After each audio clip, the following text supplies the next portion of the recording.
Welcome to this complete React Native course. I'm here to guide you through creating a dynamic, fully featured app from the ground up. We'll dive into React Native with Expo for smooth cross-platform development.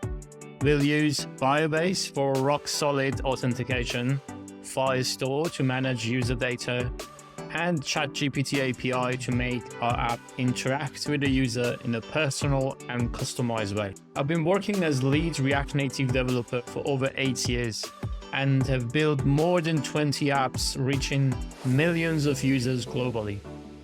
I'm here to share everything I've learned in production, do's, don'ts, and musts when it comes to create a production-ready app. This course is beginner-friendly, but we are going in depth into best practices of writing a code that is not only perform well, but easy to read and manage. So, are you ready to build this exciting app together? I can't wait for this. Join me and let's bring your app dream to life. Okay, this is the design. If you see, there is this splash screen, which is the screen that opens up when the app starts. And then we land on this sign up screen, which user can pass email and password and sign up. We're going to use Firebase to make this process easy and as solid as possible. And then the login screen. And then they land to the app, which like a meditation app, they have different audios that they can listen to. Everything mostly done by AI, but it's basically inspired by this video of UX Peak. It's an amazing video that basically goes through app design, also using AI. Okay, that's how the app will going to look like. I think it's really nice and something that we can just enjoy during doing this. And something to add that we're going to have a journal, personal journal for the person who's doing meditation to just write their feelings, and we're going to save that to a database. So I haven't designed that. We can just going to design this together later on. So how the plan will look like, what we are going to do in different stages, and I'm going to cut the videos into different stages and I'm going to upload them one by one as I'm creating them. So yeah, just stay tuned for next videos if it's still not there, but I'm trying to just get this out as soon as possible, all these codes all together. And yeah, this is the plan that basically for the first part we are going to do an installation and set up React Native, of course, different practices and how we do that. And it's just simple, but we're going through this together. And then we are creating this UI basically for the auth to have something to interact with. And then we create our Firebase authentication, connect these together to just be able to sign up and log into the app.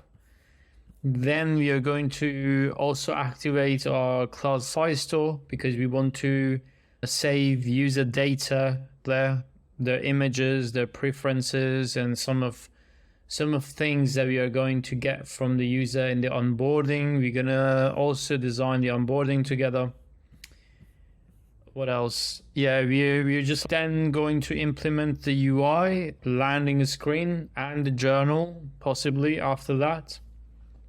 So we also have something to interact with. We get these titles and musics and all that to add it here. And then after that, we are going to use the AI, ChatGPT API.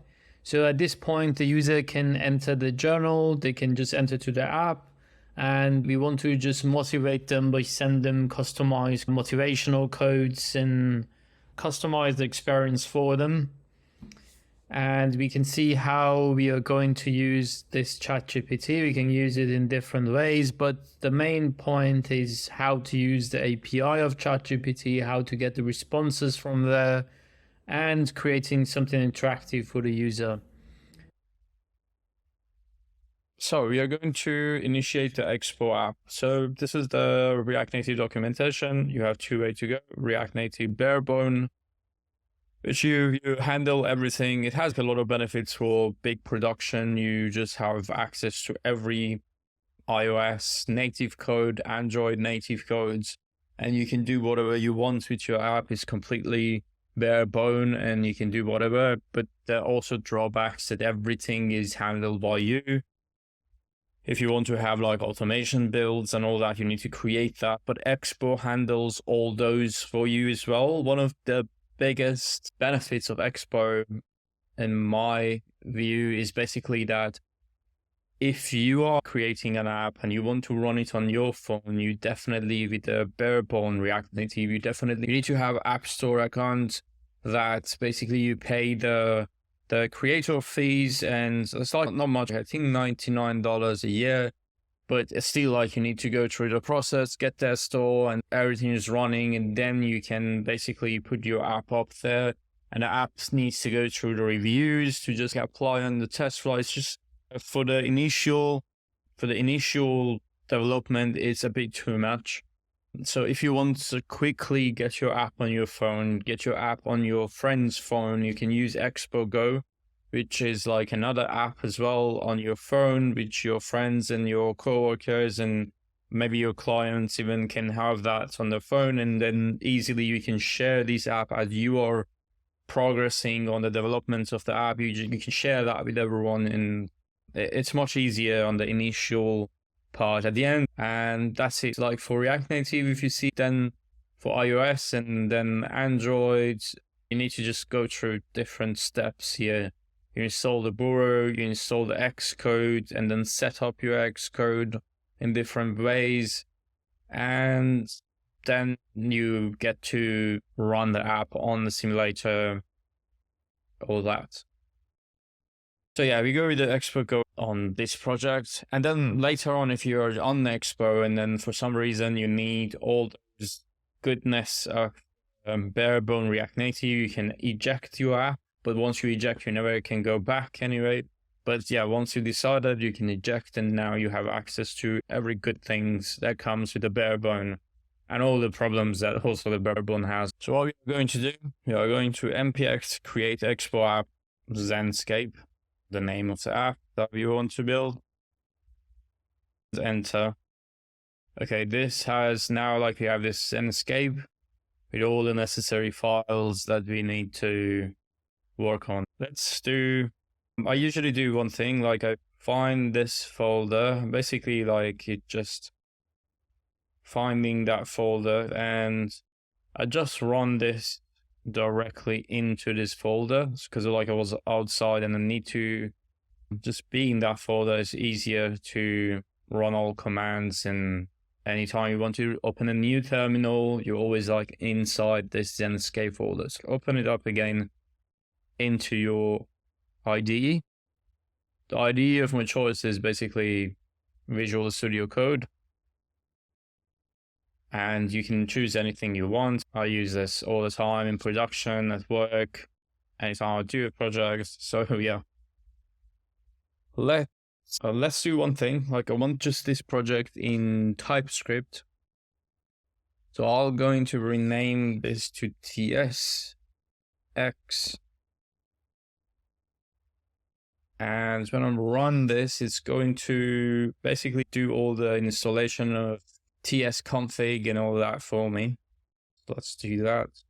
So to run this, like you have three different commands, like one like expo start, which like start your project, and I'm sorry, npx expo start, and it says like currently we are running something. So here, as soon as like you're running this, you see it says like, look like you are trying to use TypeScript, but don't have requirement dependency installed.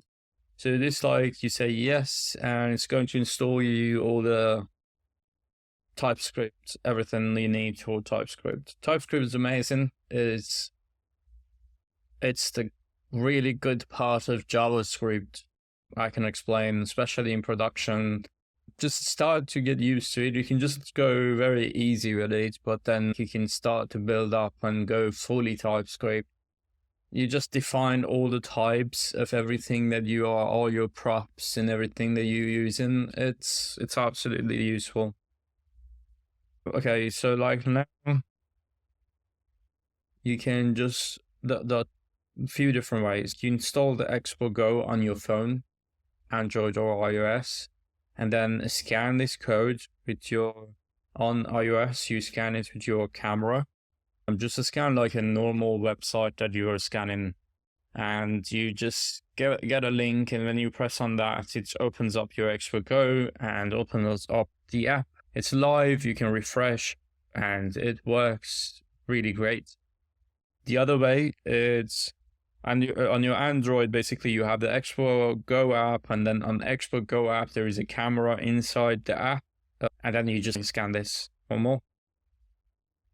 Also, if you have iOS simulator installed, so you install Xcode, basically, you can go through the documentation and install necessary things for your Xcode, and then you can just open it up with the iOS simulator. So if like now press I, yeah, it just goes and start the iPhone 15 Pro as a default, which like you installed it, iOS bundled, and here is like my app basically.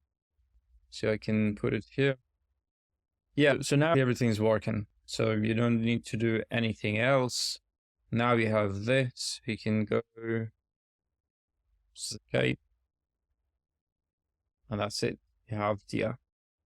So from this point, let's plan what we want to do. What do we need? Okay, what you can do is basically export to the splasher screen. If you see there is on Figma, I will share this file with you.